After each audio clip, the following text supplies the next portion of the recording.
반갑습니다. 예, 34회 감정평가사 시험 치느라고 고생 많으셨습니다. 시험 문제를 어제 받아서 제가 살펴봤는데요.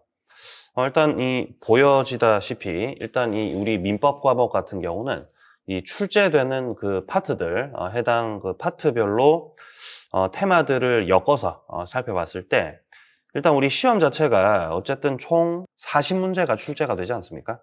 예, 요 민법 총칙 파트하고 물권법 파트, 이렇게 파트가 두 개로 쪼개져 있는데 이제 각 파트별로 해가지고 20문제씩, 그죠? 민법 총칙에서 20문제 나오고, 그리고 요 물권법 파트에서 20문제 해가지고 총 40문제가 출제가 된다. 이렇게 파악을 할 수 있습니다. 일단 그리고 우리가 정리를 할 때 이런 식으로 보시면은 왼편에 이렇게 각 출제 논점들이 이렇게 나와 있잖아요. 이것들은 시험에서 물어보는 그 테마별로 제가 이제 엮은 겁니다. 그래서 이제 이런 식으로 식의 대입을, 이 표의 대입을 해가지고 이번 34회 시험을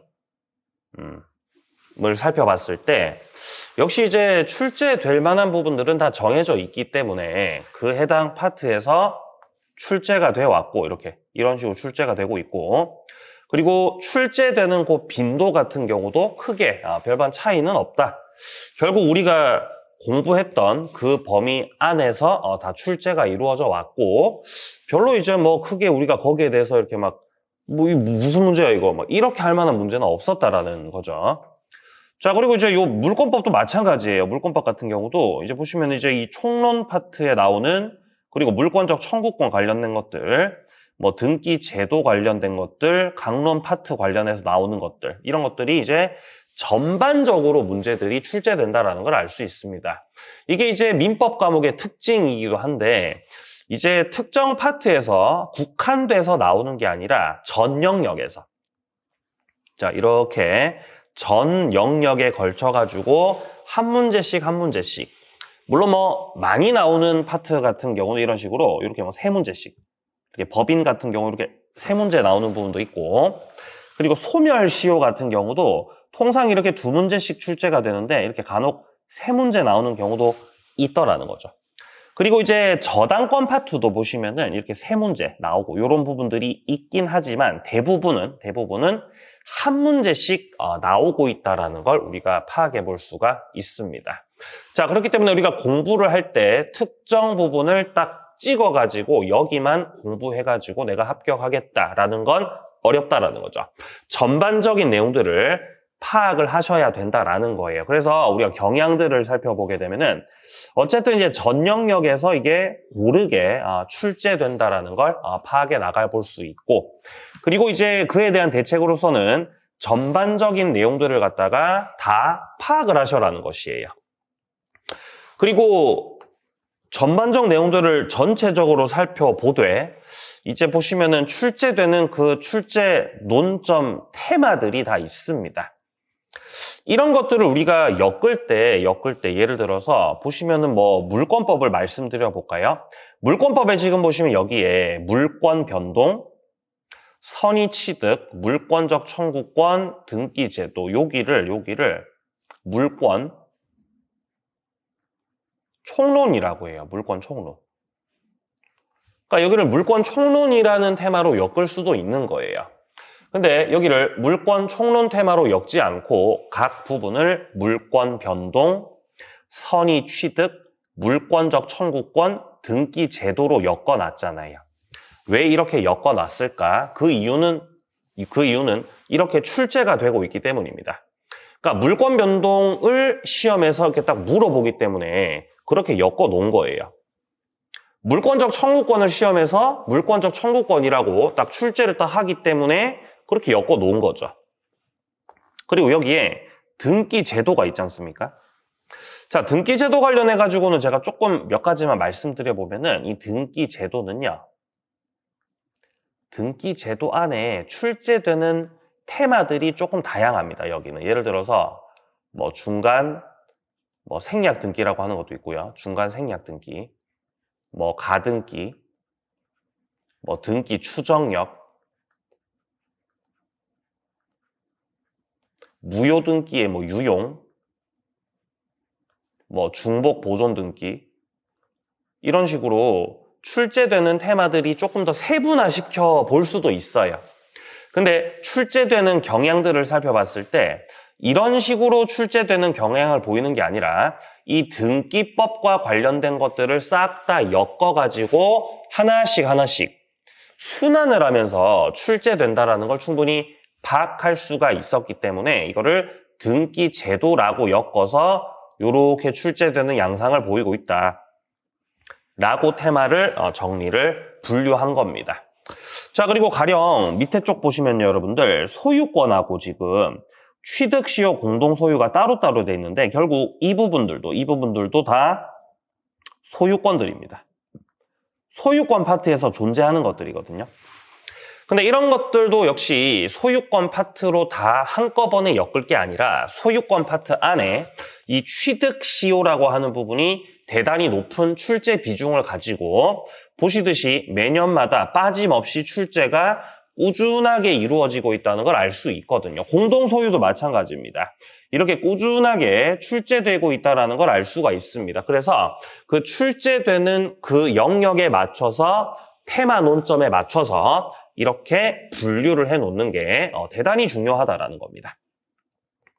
그래서 이 테마에 맞춰서 이 분류된 테마에 맞춰가지고 그 관련된 이론들을 논점별로 정리하고 그리고 나서 이제 그 관련된 논점들을 통한 문제를 또 풀어서 이 논점별로 정리를 해 나가게 되면은 여러분들 합격하는데 전혀 아무런 지장이 없겠다라는 것입니다. 아마 이번 34회 시험 치신 분들도 마찬가지일 거라고 생각을 합니다. 아직 연락 받은 건 없지만요. 예.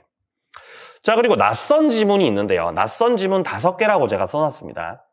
자, 통상적으로 매년 시험마다 이전에 나왔지 않았던 나온 적 없는 판례들 있죠. 나온 적 없는 그 낯선 지문들이 최소 3개에서 많게는 5개까지 등장합니다. 그러니까 이전에 전혀 본 적 없는 거, 전혀 본 적 없는 표현, 전혀 본 적 없는 판례 이런 것들이 나온다는 것이에요. 자, 근데 이런 것들이 나온다 하더라도 우리 시험 합격하는 거랑은 전혀 상관없습니다. 왜냐면은 어차피 처음에 등장하는 그 지문들이 정답으로 처리되는 경우는 거의 없기 때문입니다. 제일 처음에 딱 뭔가 지문이 나오지 않습니까? 걔가 정답으로 처리되는 경우는 거의 드물다.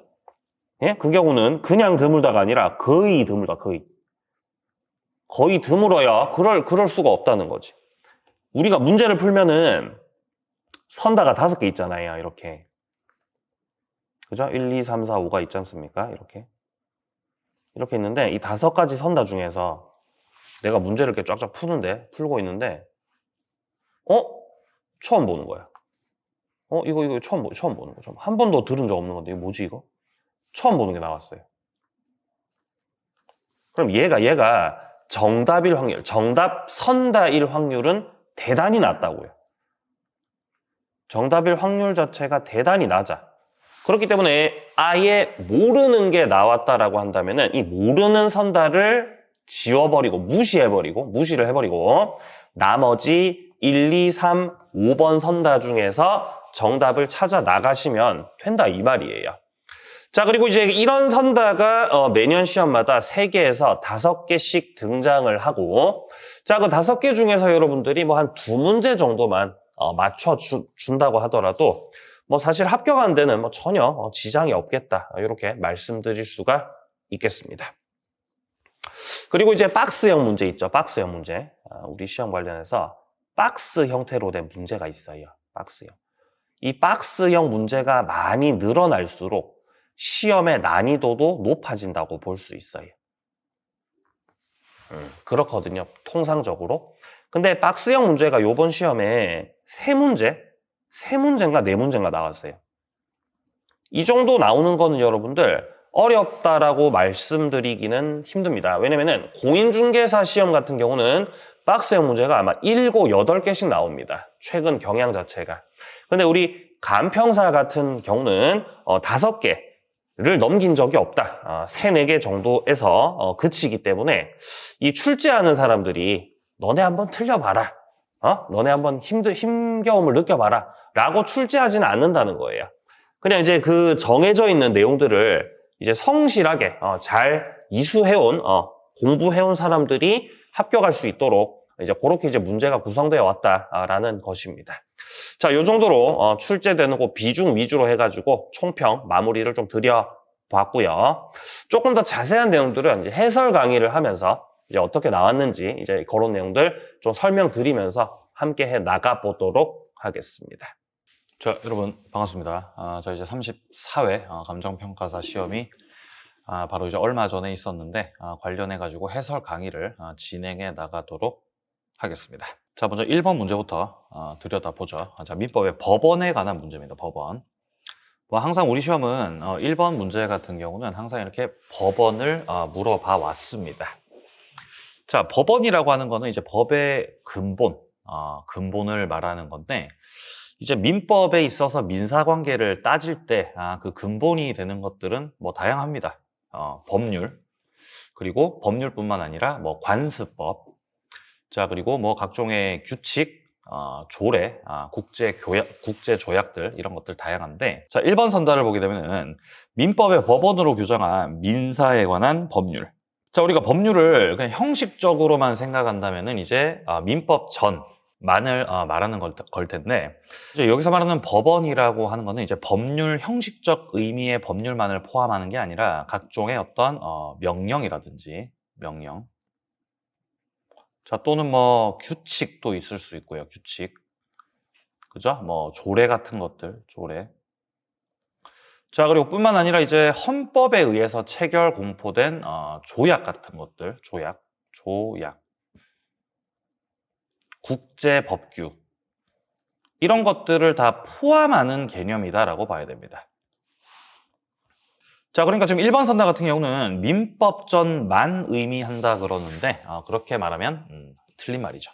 자, 2번 선답니다. 민법의 법원으로 규정하고 있는 관습법을 말하는 건데 그 안에 사실인 관습이 포함된다라고 하는데 여러분들 사실인 관습이라고 하는 거 하고 요거 하고 관습하고 관습법하고는 달라요. 그러니까 관습법이든 사실인 관습이든 일정한 관행들이 모여서 만들어진다라는 점에서는 공통적입니다.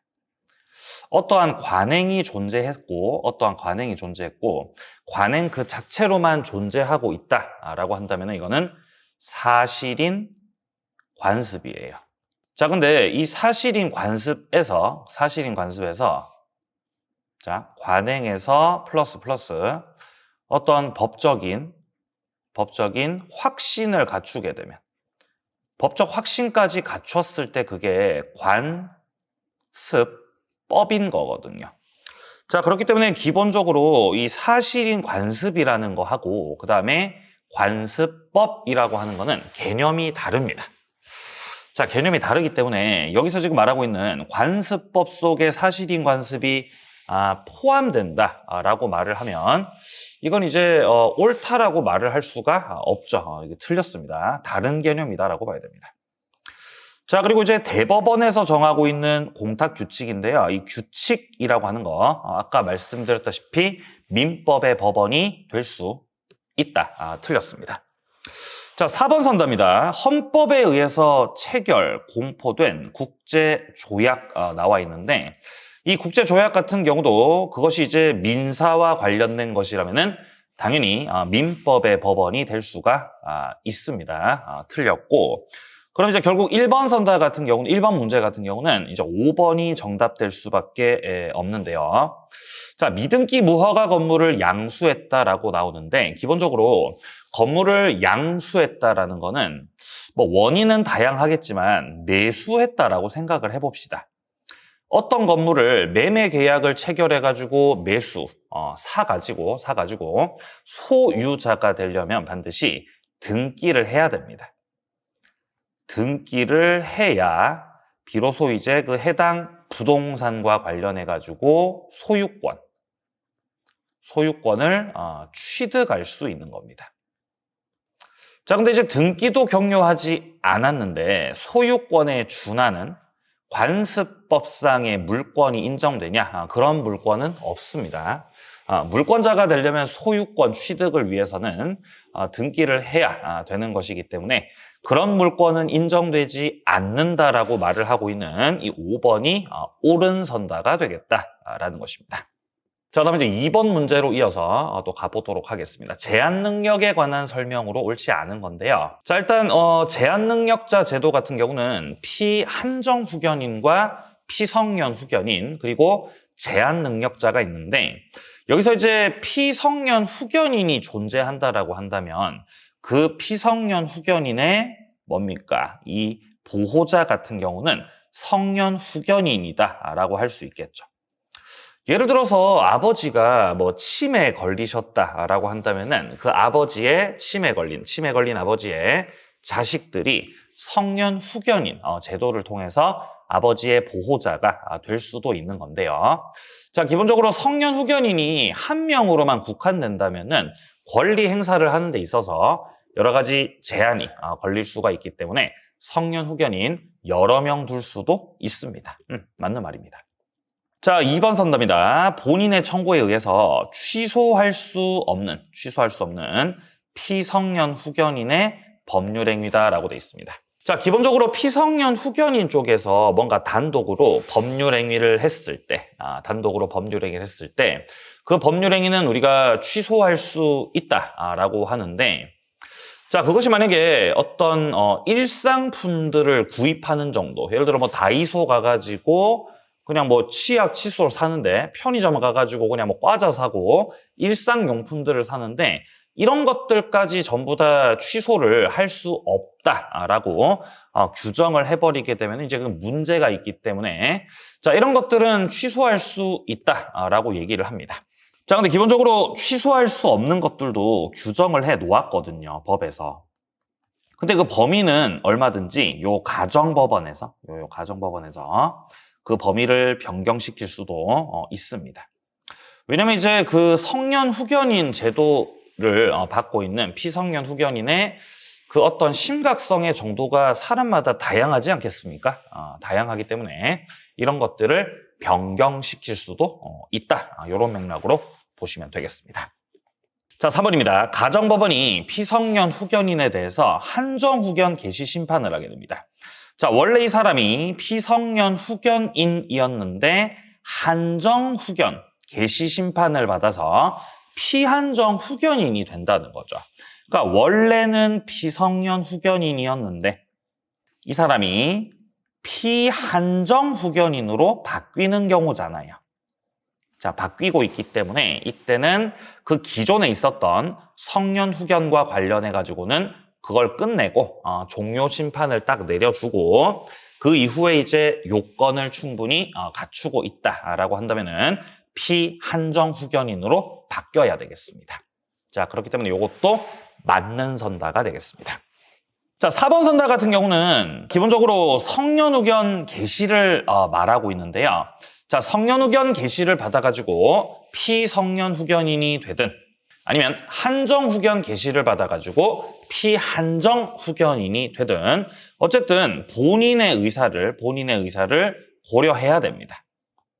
자, 근데 지금은 본인의 의사를 고려하지 않고도 할 수 있다. 이렇게 말을 하고 있기 때문에 이건 틀린 말입니다. 본인의 의사를 어쨌든 고려해야 된다는 거죠.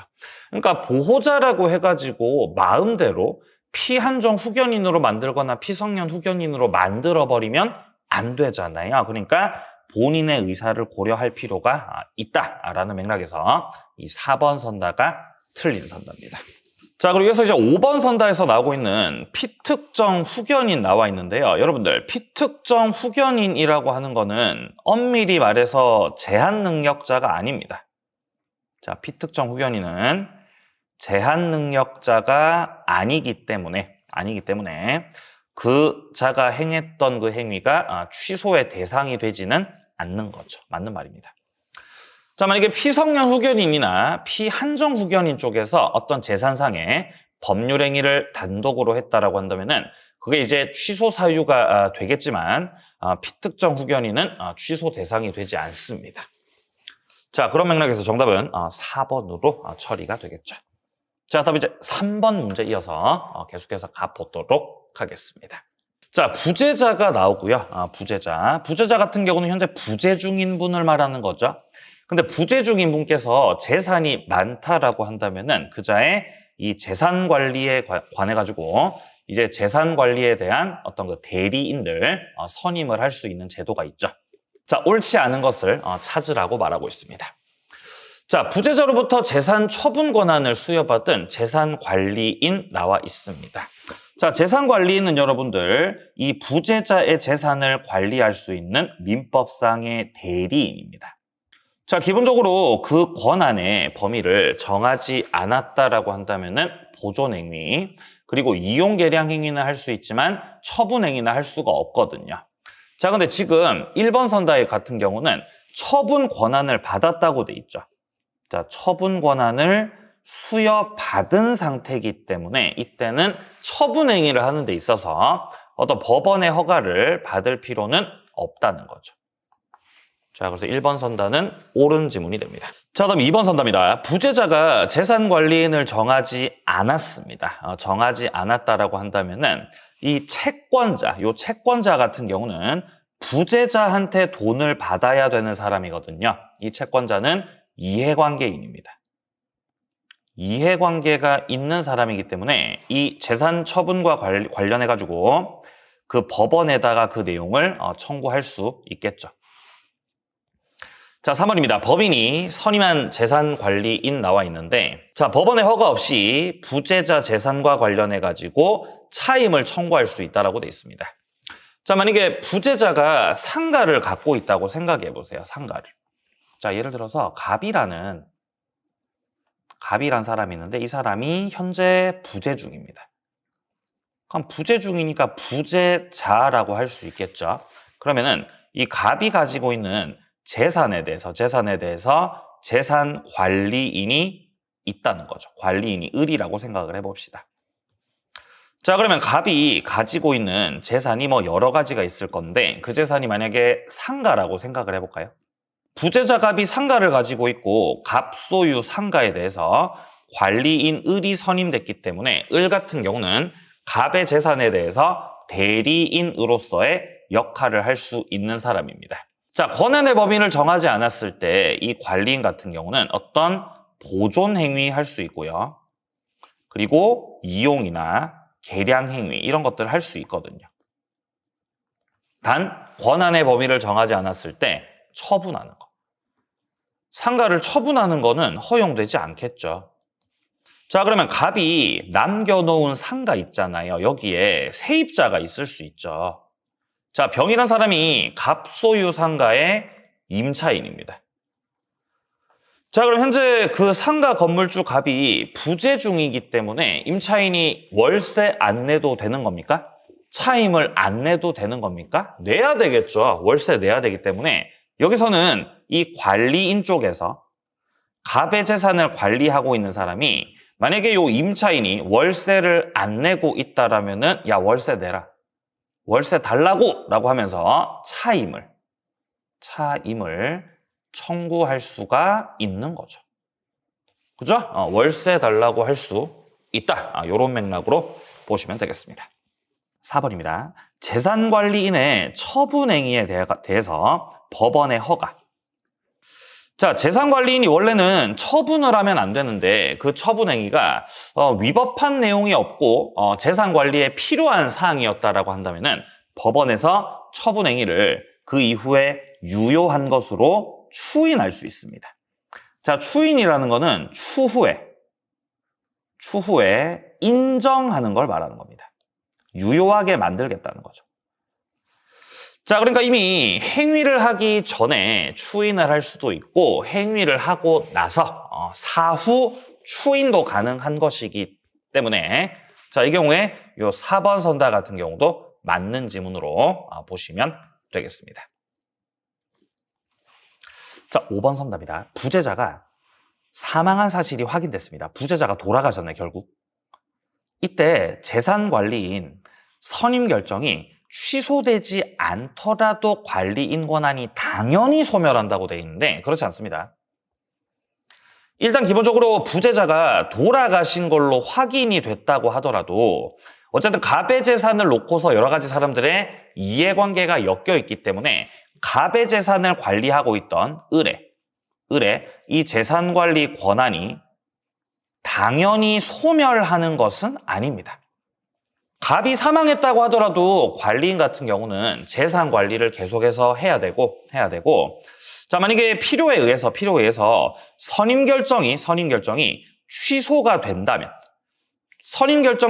된다면 관리인의 권한은 없어지는 거겠지만 자, 만약에 선임 결정이 취소되지 않았다라고 한다면은 관리인의 권한은 소멸하지 않겠다라는 점에서 이 5번이 정답으로 처리가 되겠습니다. 자, 그다음 이제 이어서 4번 문제 보겠습니다. 민법상 법인의 정관과 관련된 내용입니다. 자, 옳은 것을 찾으라고 되어 있는데 자, 여러분들 감사가 나옵니다. 감사. 자, 법인에 있어서 감사 같은 경우는 있을 수도 있고 없을 수도 있습니다. 그러니까 이거는 임의기관이라는 거죠. 임의적으로 존재하는 기관에 불과하기 때문에 감사의 임면과 관련해가지고 정관에 반드시 기재를 해야 되는 필요적 기재사항이냐라고 물어본다면은 필요적 기재사항에 해당되지는 않습니다. 자, 그래서 1번 선답 같은 경우는 틀린 지문이고요. 자, 2번입니다. 정관에 임의적 기재사항이다라고 돼 있는데 어쨌든 정관의 내용을 변경하려면은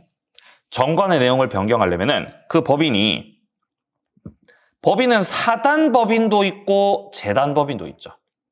자, 근데 그것이 사단법인이든 재단법인이든 어쨌든 정관을 변경하려면은 이 정관의 변경 절차가 필요합니다.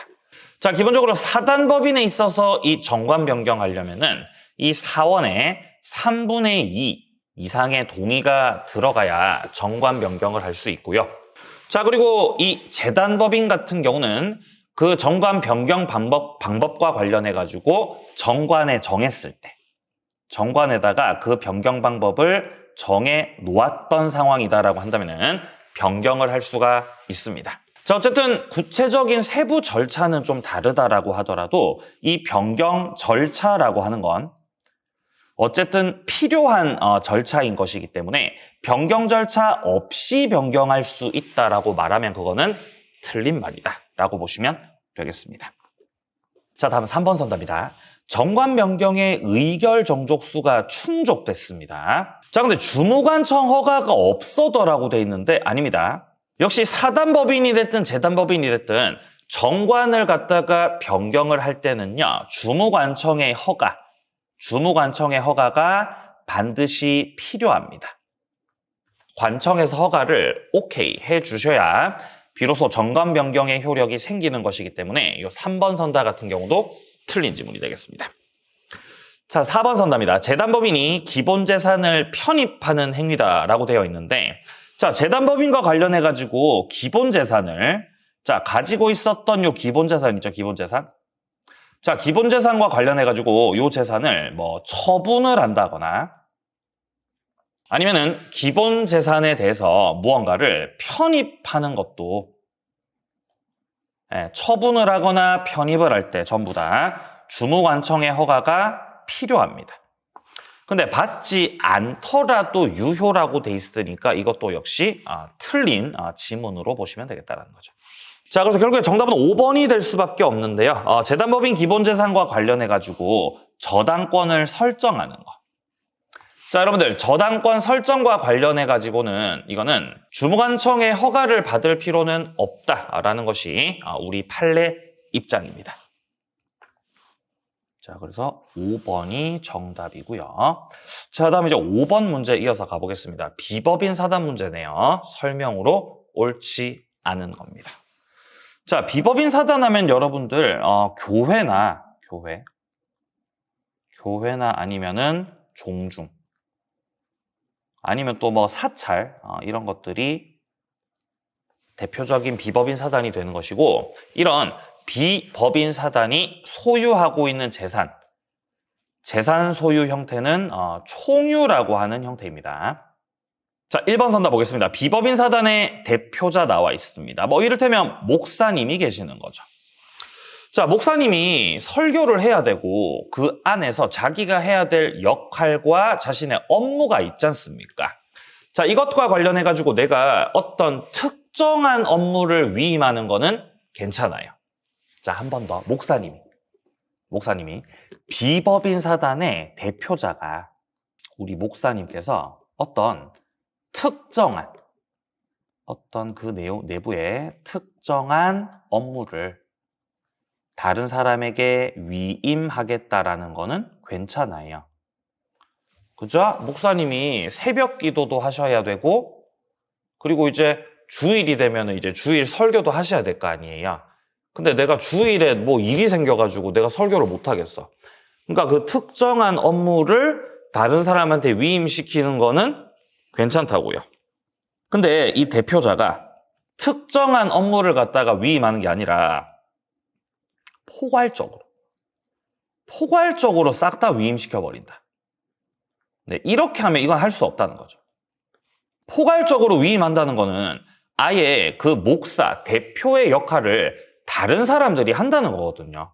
그러면 대표자의 존재의 의의가 없어지는 거지 않습니까? 자, 그렇기 때문에 자신의 업무를 어떤 특정한 업무를 위임하는 건 괜찮지만 포괄적으로 전부 다 위임한다라는 거는 할 수가 없다라는 것이에요. 자, 그렇기 때문에 1번 선다가 정답으로 됩니다. 자, 2번입니다. 정관의 규약에 다른 정함이 없는 한 사원총회 결의를 거치지 않은 총유물의 관리 행위 나와 있는데, 자, 여러분들 총유물과 관련해 가지고는 이 총유물과 관련된 어떤 보존 행위나 아니면은 관리 행위나 처분 행위 이런 것들과 관련해 가지고는 전부 다 사원총회 결의가 필요합니다. 그러니까 사원총회 결의가 필요하다라는 점에서 그 결의를 거치지 않고서 제멋대로 관리 행위를 해버렸다는 거죠. 그러면 이제 무효로 처리가 되는 거죠. 네, 맞는 말입니다. 자, 3번입니다. 종중이 나오는데 여러분들 종중 같은 경우는 가령 제가 차민혁이잖아요. 그러면 차씨 종중이 있을 거 아니에요. 그죠? 차씨 종중이 있겠죠. 그럼 제가 차씨 종중에 제 스스로가 가입을 한 겁니까? 아니죠. 내가 차씨로 태어났기 때문에 종중원이 되는 거거든요. 자, 그렇기 때문에 그 종중원의 어떤 신분이나 지위를 박탈시켜버리겠다. 그죠? 호적에서 파버린다. 너 성씨 바꿔라. 말이 안 되는 거지. 종중원이 나 차씨 싫으니까 나 탈퇴할게요. 나 탈퇴해버릴게. 나 이제 김씨 할래. 그거는 안 된다는 거죠. 자, 4번입니다. 고유한 의미의 종중은 자연 발생적 종족단체죠. 자연 발생적으로 생긴 겁니다. 자, 그렇기 때문에 어떤 조직 행위를 따로 해야 되냐? 어떤 성문에 규약이 있어야만 되냐? 그렇지 않습니다. 그런 것들은 필요하지 않다는 것입니다. 자, 5번 선답니다. 비법인 사단의 사원이 집합체로서 물건을 소유할 때는 그쵸? 총유로서 물건을 소유하는 걸로 봅니다. 자, 정답은 1번이었고요. 다음 6번 문제로 갑니다. 형성권으로만 모두 연결된 걸 묻고 있는데요. 자, 이 선다에서 우리가 정답을 찾을 때는 형성권이 아닌 것들에 대해서는 주목할 필요가 없고요. 우리 민법에서 기본적으로 이 형성권, 그러니까 뭔가 일방적 권리 행사를 해가지고 효력을 만드는 이런 것들 같은 경우는 기본적으로 제가 수업 때도 강조를 하고 시험에서도 많이 물어보는 부분이거든요. 자, 정답은 3번입니다. 해제권, 취소권, 그리고 이 각종의 매수 청구권들 같은 경우는 일방적 권리 행사를 통해서 효력을 만드는 것이기 때문에 형성권에 해당이 되겠습니다. 자, 그래서 정답은 3번으로 처리가 되겠습니다. 자, 다음 이제 7번 문제로 이어서 가볼게요. 민법상 법인의 기관에 관한 설명으로 옳은 것을 묻고 있습니다. 자, 1번 선다 같은 경우는 이사의 변경 등기가 나와 있는데 이거는 효력 발생 요건이 아닙니다. 이사와 관련해가지고 이사가 변경됐다면 변경 등기를 해야 될 텐데, 자, 이 변경 등기를 해야 되는 이유는 효력 발생을 위해서 변경 등기를 하는 게 아니라 다른 사람에게 대항하기 위해서. 대항을 하기 위해서 변경 등기를 해야 되는 것입니다. 자, 2번. 이사가 수인, 여러 명이다라는 거죠. 이사가 여러 명일 때는 이 각자가 대표를 하는 거지 공동 대표를 하는 게 아닙니다. 공동이 아니라 각자가 대표하는 거다. 자, 3번입니다. 사단법인에서 정관 변경과 관련된 사원총회 권한입니다. 정관에 의해서 박탈할 수 있다라고 돼 있는데, 자, 기본적으로 사단법인과 관련된 중요한 내용들은 대부분 사원총회 결의로 이루어지게 됩니다. 근데 그 사원총회의 권한 자체를 박탈시켜버린다라고 한다면은 사단법인으로서의 존재의 의의가 없는 거예요. 여러분들, 기본적으로 사단법인이라고 하는 거는 사람이 모인 거거든요.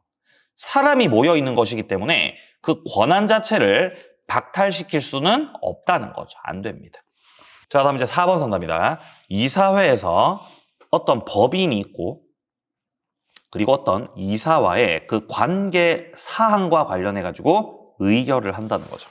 자, 그럼 어쨌든 그 관계 사항을 의결한다고 하더라도 그 해당 이사의 의사 정족수에서 빠지면 안 되기 때문에 의사 정족수 산정의 기초가 되는 이사수에 포함을 시켜줍니다. 4번 맞는 말이고 4번이 정답이에요.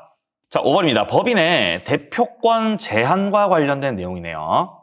자, 법인의 이 대표권 제한과 관련해가지고는 그 내용을 갖다가 제3자한테까지 주장하고 싶다. 라고 한다면은 등기가 되어 있어야 비로소 제3자한테 주장할 수 있는 거거든요. 그러니까 등기되지 않았더라도 제3자에게 대항할 수 있다라고 하면 이거는 틀린 지문으로 처리가 되겠습니다. 자, 다음 이제 8번 문제 이어서 가보도록 하겠습니다. 자, 물건에 관한 설명으로 옳지 않은 걸 묻고 있는 건데요. 자, 물건에는 주물도 있고 종물도 있는데 지금 현재 1번 선다 같은 경우는 주물의 구성 부분이다라고 돼 있죠. 자, 구성 부분이다라는 거는 합쳐져 있다는 거예요. 그러니까 물건이 그냥 한 개인 거죠. 물건이 그냥 한 개가 존재하고 있는 것이기 때문에 그것이 종물이 될 수는 없는 거죠. 그냥 하나로 합쳐져 있다라는 말입니다. 자, 2번 한 필의 토지 일부. 자, 한 필의 토지 일부분 같은 경우는 일부분. 자, 한 개의 물건이 있을 때 그 한 개의 물건 일부분의 소유권하고 저당권 같은 경우는 성립이 될 수가 없습니다. 성립될 수 없는데 한 개의 물건 일부라 하더라도 용익물권 같은 경우는 하나의 물건 일부분에 성립하는 것이 가능합니다. 자, 그런 맥락에서 용익물권이 일부분의 객체가 될 수 없다라고 말을 하는 거는 지금 틀린 거죠.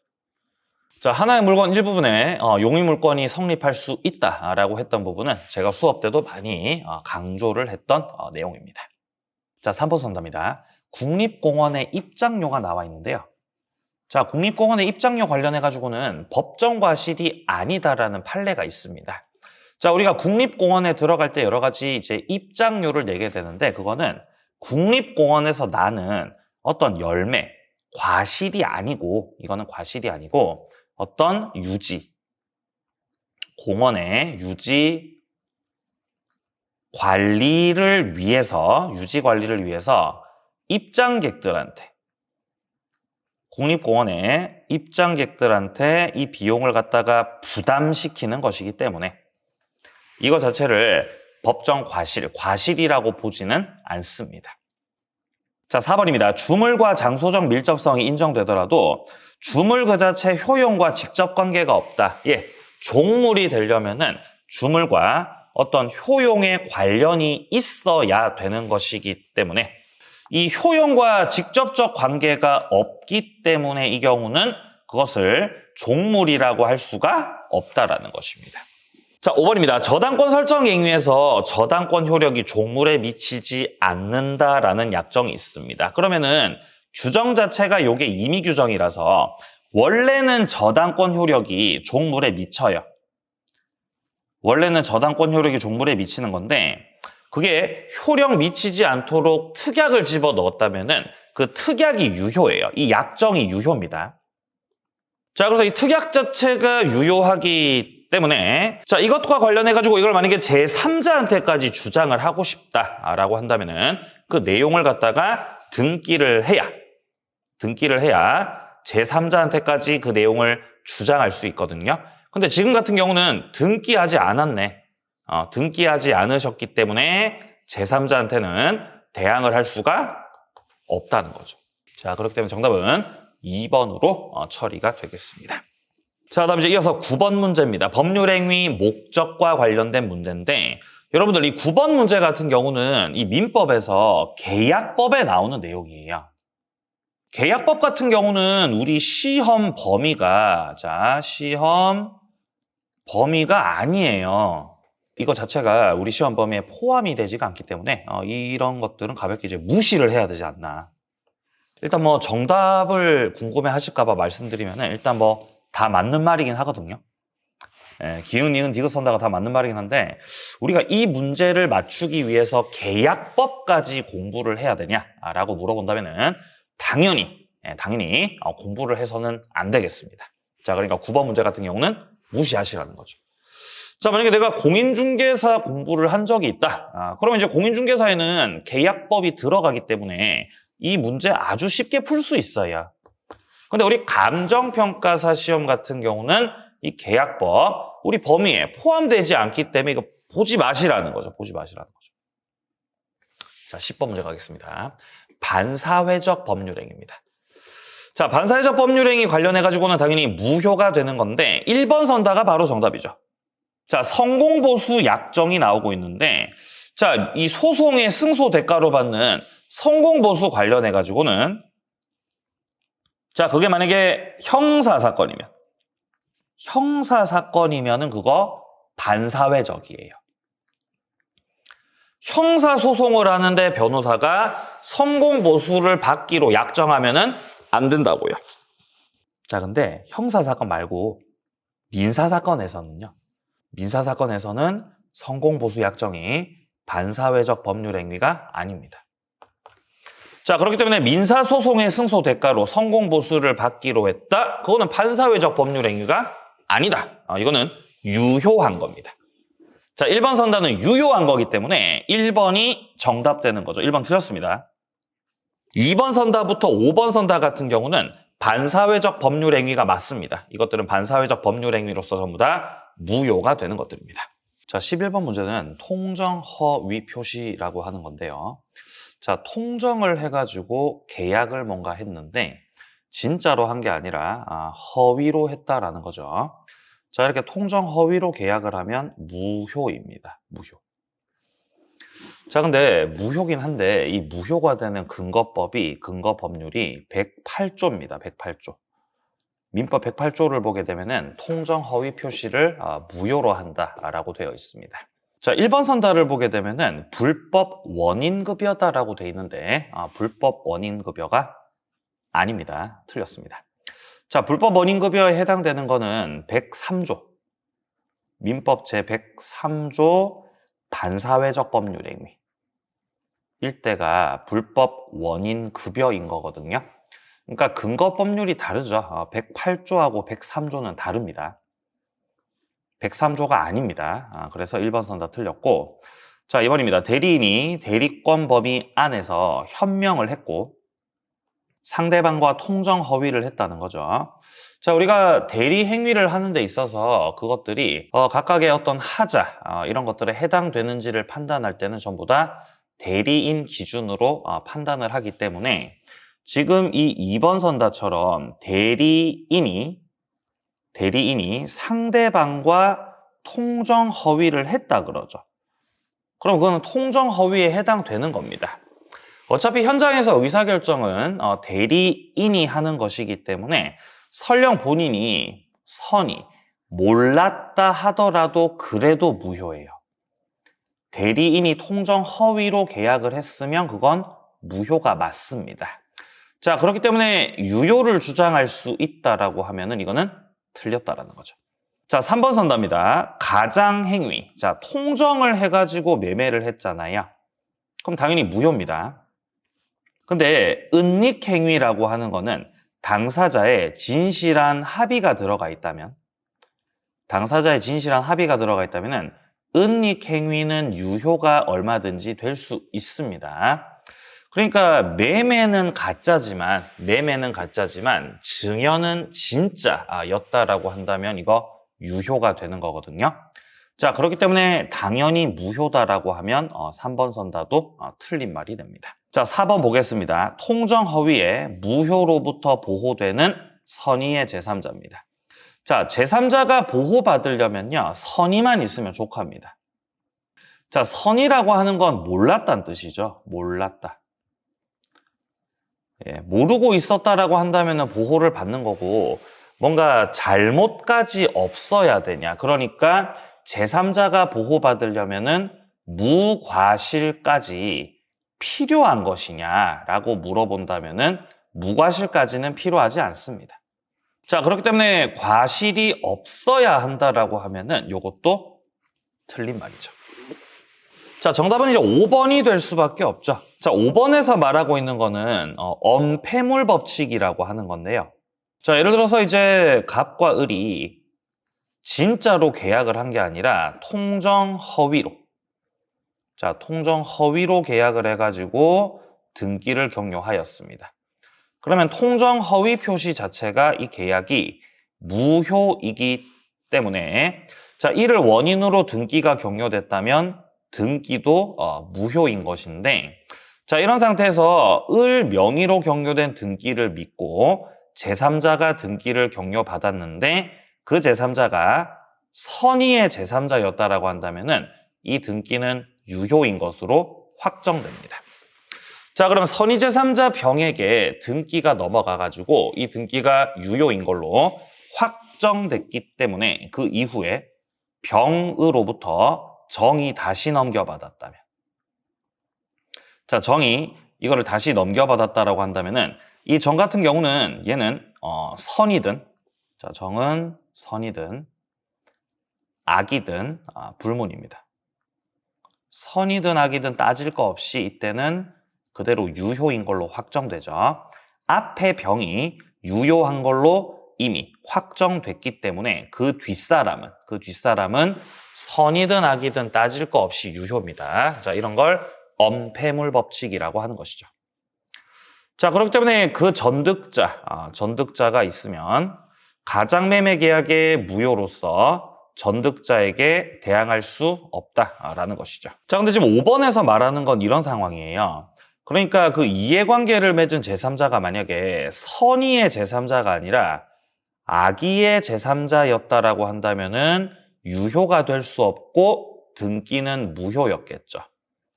자, 근데 그 상태에서 병이 정에게 넘겼다라고 한다면은, 자, 이 경우는 병도 제3자지만 정도 제3자거든요. 자, 그렇기 때문에 이때 이 정 같은 경우는 만약에 이 정이 선의의 제3자였다라고 한다면은 역시 여기서 또 유효인 걸로 확정될 수 있다는 겁니다. 자, 그러니까 병은 악이어서 유효로 보호받지 못했지만 병 이후에 다시 넘겨받은 정, 얘도 어쨌든 제3자거든요. 제3자. 그리고 이 제3자가 현재 선의의 제3자이기 때문에 여기서 유효로 확정될 수가 있다는 것입니다. 자, 보시면 직접 이해관계를 맺은 제3자가 나오잖아요. 여기서 말하는 직접 이해관계를 맺은 제3자는 이 병을 말하는 것입니다. 이 병이 지금 악이라고 나오죠. 악이. 그럼 이해관계를 맺은 제3자 병이 악의이기 때문에 병에게 격려된 등기는 무효라고 보시면 되는데, 자, 그렇다라고 하더라도 그와 다시, 병하고 다시 또 이해관계를 맺은 전득자, 이 전득자는 정을 말하는 거죠. 자, 그러면 정에게 등기가 격려됐다라고 한다면은 이 정 같은 경우는 지금 현재 선이라고 나왔죠. 자, 그렇기 때문에 여기서 이제 유효로 확정되기 때문에 이 전득자에게 가령 뭐 갑이 무효로서 대항할 수 있냐, 즉 다시 말해서 무효를 주장할 수 있냐라고 물어본다면은 무효 주장을 할 수 없다는 겁니다. 왜 무효 주장을 할 수 없다? 전득자가 선이니까. 유효인 걸로 확정됐기 때문에 유효에 대해서 무효라고 주장하면 안 되는 거죠. 정답은 5번이었습니다. 자, 다음 이제 12번 문제로 넘어갑니다. 자, 착오로 인한 의사표시에 관한 설명으로 옳지 않은 걸 묻고 있는 건데요. 자, 1번 선다에 나오는 담보 책임의 법리하고 착오의 법리는 별개로 존재하는 겁니다.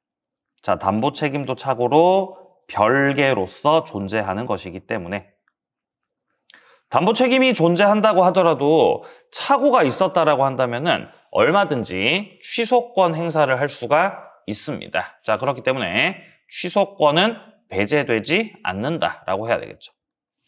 네, 맞는 말이고요. 자, 2번입니다. 계약 당시를 기준으로 해서 장래 미필적 사실의 발생과 관련된 어떤 기대나 예상이 빗나갔다라고 되어 있습니다. 자, 이런 걸 가리켜서 여러분들 동기의 착오라고 합니다. 동기의 착오는 의사표시의 착오가 아니라 그냥 마음속의 착오일 뿐입니다. 자, 그렇기 때문에 동기의 착오를 원인으로 해가지고는 취소를 인정해주지 않습니다. 동기의 착오로는 착오 취소를 할 수 없다는 말이죠. 자, 3번입니다. 동기의 착오도 예외적으로는 취소권 행사를 할 수가 있는데 어떤 경우에 동기의 착오에서 예외적으로 취소권 행사를 할 수 있냐면은 첫째, 동기가 표시됐을 때 혹은 동기의 착오가 상대방으로부터 유발된 것일 때. 자, 이렇게 두 가지 중에서 한 가지 요건을 갖추고 있었던 경우다라고 한다면은 착오 취소가 인정되거든요. 근데 3번 선다 같은 경우는 동기가 표시돼서 내용으로 된 경우에 한에서만 유일하게 고려된다 그러는데 유일하게 고려되는 건 아니죠. 동기가 표시된 경우도 고려되지만 상대방으로부터 유발이 됐던 경우도 어쨌든 간 고려가 되어야 되기 때문에 유일하게 고려된다라고 하면은 이거는 틀린 말입니다. 자, 4번 선다에 나오는 시가, 요 시가 같은 경우는 시가라는 건 딱 고정이 되어 있는 게 아니라 끊임없이 바뀌는 거죠. 오르기도 하고 내리기도 하면서 바뀌는 것이기 때문에 이 시가랑 관련된 거는 중요 부분의 착오에 해당하지 않습니다. 자, 5번 같은 경우는 상대방이 알면서 이용을 했죠.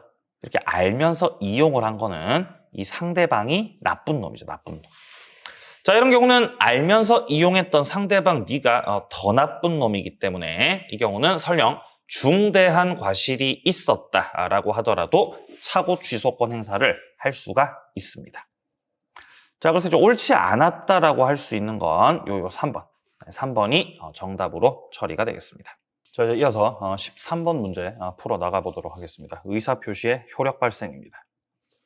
자, 의사표시라는 걸 누군가에게 보냈을 때 효력이 언제 생길 거냐의 문제죠. 기본적으로 의사표시는 표의자가 있습니다. 표의자.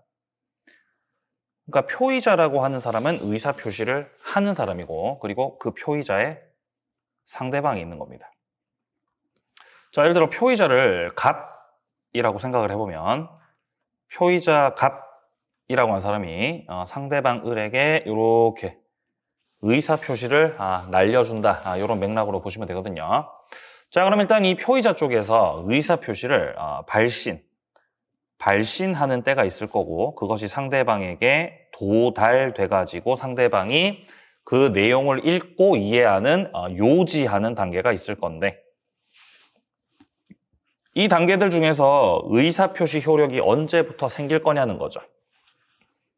일단 우리 시험에는 격지자가 나옵니다. 격지자. 자, 격지자가 나온다라는 거는 이 갑하고 을 사이에서 이 거리가 떨어질 격자를 써서 좀 떨어져 있기 때문에 이제 우편으로 왔다리 갔다리 하고 있는 게 격지자다라고 보시면 되죠.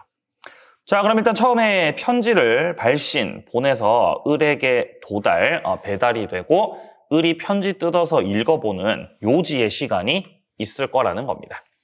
자, 이때 우리 민법에서는 의사표시 효력 발생 시점을 도달됐을 때, 을에게 의사표시가 도달됐을 때 이때부터 효력이 생긴다라는 도달주의를 취하고 있는 거죠. 자, 일단 1번 선답부터 보겠습니다. 의사표시를 발신하고 나서 표의자가 사망했다라고 돼 있습니다. 가령 갑이 편지를 보낸 이후에 우체국 가서 편지 보내고 나서 갑이 사망했다는 거잖아요. 그럼 편지 보내고 나서 사망했다고 해서 편지까지 사망하는 건 아니지 않습니까?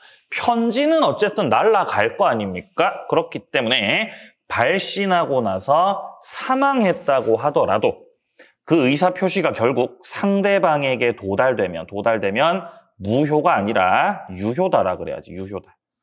도달이 되면 유효라는 거죠. 유효다. 네, 좋습니다. 1번 정답. 자, 2번입니다. 의사표시 효력 발생 시기와 관련해가지고 우리 민법 도달주의를 취하고 있는데, 자, 도달됐을 때부터 효력 생긴다라고 하는 건 어차피 계약법 규정으로서 관련된 내용, 임의 규정으로 처리가 되면 됩니다. 자, 그래서 임의 규정이다. 맞는 말이고요. 자, 3번 선다 이어서 보겠습니다. 상대방이 정당한 사유 없이 수령을 거절했다라고 되어 있습니다. 자, 기본적으로 도달의 개념은, 도달됐다라는 개념은 내용을 알 수 있는 상태를 말합니다. 알 수 있는 상태가 되면 그게 도달이에요. 그러니까 편지를 뜯어서 보는 것까지 필요하지 않고 알 수 있었던 상황이 되면 그게 도달이라고요. 만약에 내가 직접 편지를 받진 않았지만 동거하고 있는 가족이 대신해서 편지를 수령했다. 그럼 나중에 퇴근하고 돌아와서 이제 내용을 볼 수 있지 않습니까? 그럼 이제 알 수 있는 상태가 됐기 때문에 도달이 됐다. 이렇게 말을 할 수 있다는 겁니다. 자, 그래서 네가 지금 수령을 거절했잖아요. 수령을 거절했다는 거는 알 수 있는 상태였는데 네가 안 받은 거기 때문에 이건 이제 효력이 있다는 거죠. 그죠? 의사표시는 네, 효력이 있다. 자, 4번 내려갑니다. 재단법인 설립. 여러분들 재단법인 설립 같은 경우는 상대방 없는 단독행위죠. 상대방 없는 단독행위는 유언, 재단법인 설립, 소유권 포기가 있다고 말씀드렸었죠. 자, 그러니까 이거는 상대방 없는 단독행위라서 재단법인 설립과 같은 이런 것들은 상대방이 없는 단독행위라서 이건 상대방에게 의사표시가 도달되는 거하고는 상관이 없다는 거죠. 상대방 있는 단독행위 같은 경우는 상대방이 있으니까 상대방에게 도달이 돼야 효력이 생기겠죠. 그렇지 않겠습니까? 자, 근데 상대방 없는 단독행위는 상대방이 안 계시기 때문에 도달이 요구되지 않는다는 거죠. 맞는 말입니다. 자, 5번. 미성년자는 수령 능력이 없습니다. 미성년자의 법정 대리인 쪽에서 그 미성년자에게 온 그 편지에 대해서 수령을 해주는 거지. 미성년자가 스스로 이걸 받았다고 해가지고 수령된 걸로 효력 생기는 걸로 보지 않아요. 그러니까 수령 무능력자다. 맞습니다. 정답은 1번으로 처리가 되고요. 다음 14번 문제로 넘어갑니다. 자, 14번부터는 대리제도죠. 그죠? 자, 대리에 관한 설명으로 옳지 않은 거 묻고 있습니다. 자, 1번 선다. 무권 대리인의 상대방에 대한 책임 문제입니다. 자, 무권 대리 행위를 했다라는 거는 기본적으로 책임져야 될 상황이 생겼다라는 거죠. 자, 갑이 예를 들어서 본인이고,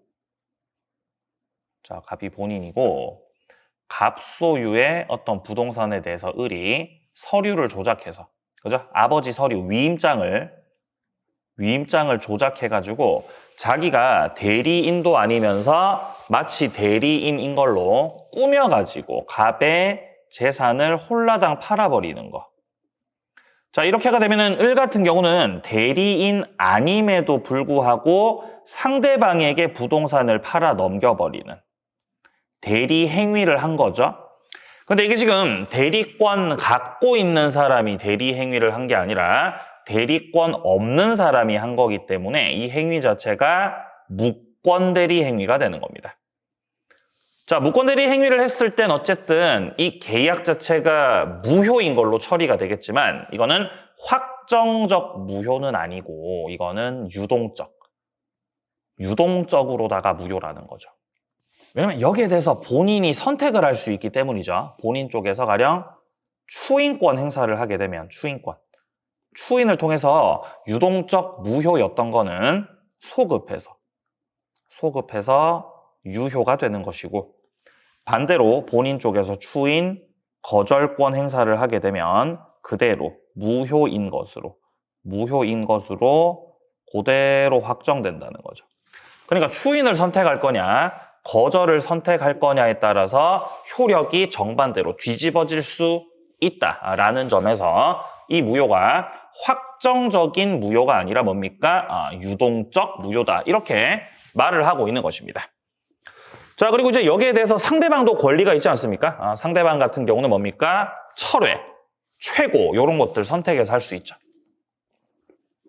자, 근데 여기서 상대방 쪽에서 본인이 추인 안 해주면, 본인이 추인권 행사를 안 해주게 되면 결국 상대방 쪽에서는 어떻게 할 수가 없지 않습니까? 이렇게 되면은 이제 역대는 무권 대리 행위를 했던 자에게 책임을 물을 수 있죠. 이때 책임 물을 때는 계약했던 대로 이행을 해라 라는 취지로 이행 청구를 하거나 아니면 손해배상해라, 손배 청구를 할 수 있다는 거죠. 그래서 이행 청구를 할 건지 손해배상 청구를 할 건지를 상대방이 병이 선택을 해서 행사를 한다는 겁니다.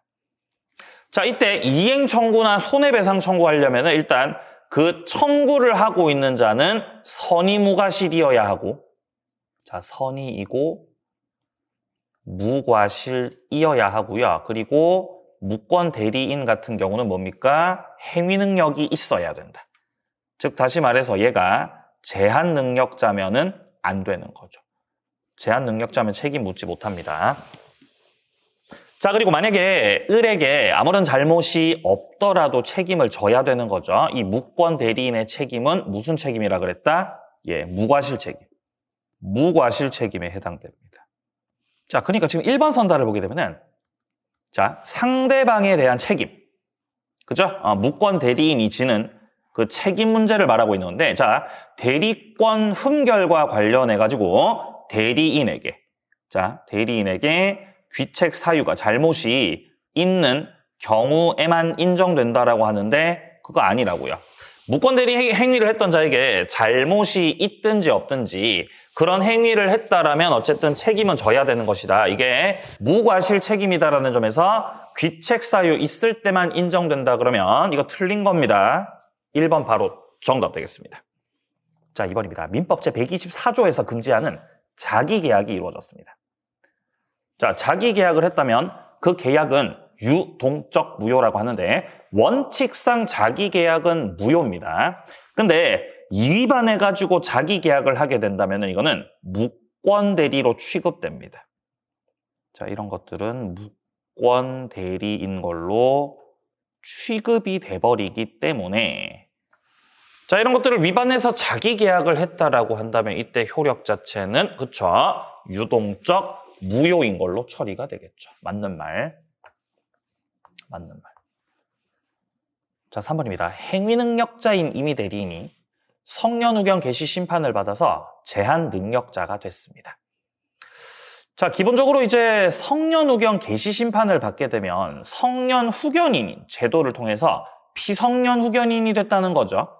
대리권 소멸 사유, 임의대리, 공통대리, 공통소멸사유 4가지가 있었습니다. 자, 첫 번째 소멸 사유는 본인이 사망하면 임의대리, 법정대리 둘 다 소멸하게 되고, 두 번째 같은 경우는 뭡니까? 대리인이 사망하게 되면 임의대리, 법정대리 모두 다 소멸하게 되고, 그리고 세 번째가 대리인의 피성년 후견, 성년 후견 개시가 됐을 때 대리권 소멸되고, 그리고 마지막에 대리인이 파산했을 때도 결국에 뭡니까? 대리권 소멸 사유거든요. 지금 3번 선다 같은 경우는 성년 후견 개시가 됐다. 그러니까 피성년 후견인이 됐기 때문에 이거는 대리권 소멸 사유에 해당됩니다. 자, 그렇기 때문에 그의 대리권은 소멸한다. 맞는 말이죠. 자, 4번 같은 경우는 대리인이 수인, 여러 명이다라는 거죠. 이렇게 대리인이 여러 명일 때는 법률이나 수권행위에서 다르게 정한 바가 없다면은, 그쵸, 각자가 대리하는 게 원칙입니다. 각자 대리. 여러 명일 때는 각자 대리가 원칙이에요. 자, 5번 같은 경우는 무권 대리 행위를 했는데 지금 상대방 없는 단독 행위에서 무권 대리했다는 거죠.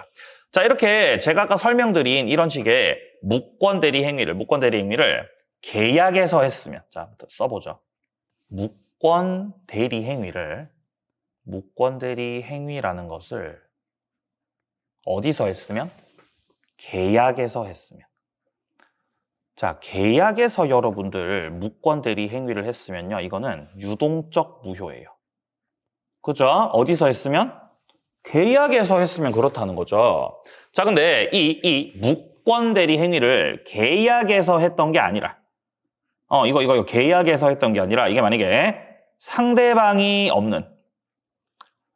안 계시는 단독 행위에서 만약에 무권 대리 행위를 했다. 그럼 이거는 유동적 무효가 아니라 그냥 확정적으로. 이건 상대방 자체가 안 계시기 때문에 이거는 밀당할 필요가 없지요. 이거는 그냥 확정 무효로 만들어버린다 이 말이에요. 자, 이런 식으로 계약에서 무권 대리 행위했을 때는 이때는 무권 대리 행위한 자와 상대방이 계약을 했기 때문에 상대방 측하고 이 상대방 측하고 본인 측하고 서로 이해관계를 놓고 줄다리기를 한다고요. 계약에서는요. 자, 근데 무권 대리 행위를 했는데 그 상대방이 안 계신다면, 이 상대방이 안 계신다라고 한다면은 줄다리기 할 필요가 전혀 없잖아요. 이때는 그냥 본인 값만 철저하게 보호를 해주면 되는 상황이기 때문에 이때 같은 경우는 유동적 무효가 아니고 이거는 확정 무효라고 하는 거죠. 확정 무효. 그죠? 그러니까 상대방 없는 단독 행위에서는 확정적으로 무효인 거야. 예, 정답은 1번으로 처리가 되겠다. 자, 다음 15번으로 갑니다. 복대리 문제죠. 자, 여러분들 기본적으로 복대리라고 하는 것은 대리인이 너무 바쁘다 보니까 대리인 쪽에서 대리인을 다시 선임했죠. 이러면 이거를 우리가 복대리다라고 하는 것입니다. 1번 복대리는 대리인의 대리인이다라고 돼 있는데 아니죠. 복대리라는 거는 대리인이 선임하는 건 맞지만 본인의 대리인이죠. 그죠? 본인의 대리인이다. 자, 2번 선답니다. 복대리는 본인에 대해서 어떠한 권리 의무도 부담하지 않겠습니까? 당연히 부담을 해야 되겠죠. 왜냐면 복대리도 본인의 대리인이기 때문에 본인에게 피해가 끼치지 않는 선에서 자기 해야 할 일을 하셔야 되거든요. 그죠? 그러니까 어떠한 권리 의무도 부담하지 않는다. 틀렸습니다. 3번 복대리인이 선임되면은 복대리인의 대리권 범위 내에서 대리인의 대리권은 잠정적 소멸한다라고 되어 있는데 아닙니다. 복대리인 선임됐다고 해서 대리권이 소멸하는 건 아닙니다. 자, 본인 갑이 있고요. 본인 갑의 대리인 을이 있는 거죠. 자, 그럼 을 같은 경우는 갑의 대리인인 것이고, 그럼 갑이 을한테 시켰던 대로 을은 갑으로부터 권한을 받아서 가령 이미 대리라면 수권 받으셨겠죠. 자, 수권 받으셔가지고 대리 행위를 하셔야 되는 건데 을이 너무 바쁘다 보면은 내가 근데 혼자서 할 수 없는 예를 들어서 부득이한 사유가 있어요. 자, 그럼 이미 대리인 같은 경우 이렇게 부득이한 사유가 있었다라고 한다면은 뭡니까? 복대리인을 선임할 수 있거든요. 자, 병이라는 복대리인을 선임해가지고 복대리인으로 하여금 뭔가 법률 행위를 하도록 만든다 이 말이죠. 자, 이때 이 병이 복대리 행위를 할 때는 을을 대리하는 거다, 갑을 대리하는 거다라고 물어본다면 당연히 갑을 대리한다 이 말이죠. 갑을. 본인을 대리하는 거다. 그러니까 어디까지나 이 병 같은 경우는 갑을 대리하는 갑의 대리인이다라는 것이고, 자, 그리고 을이 이렇게 병을 선임했다고 해가지고 을의 대리권이 없어지냐? 그렇지 않습니다. 복대리인 선임을 했더라도 을의 대리권은 그대로 존재하고 병의 복대리권도 잘 있는 것이다. 근데 만약에 반대로 대리권이 소멸하는, 을의 대리권 자체가 소멸하게 되면은 복대리권도 덩달아서 다 없어지게 됩니다.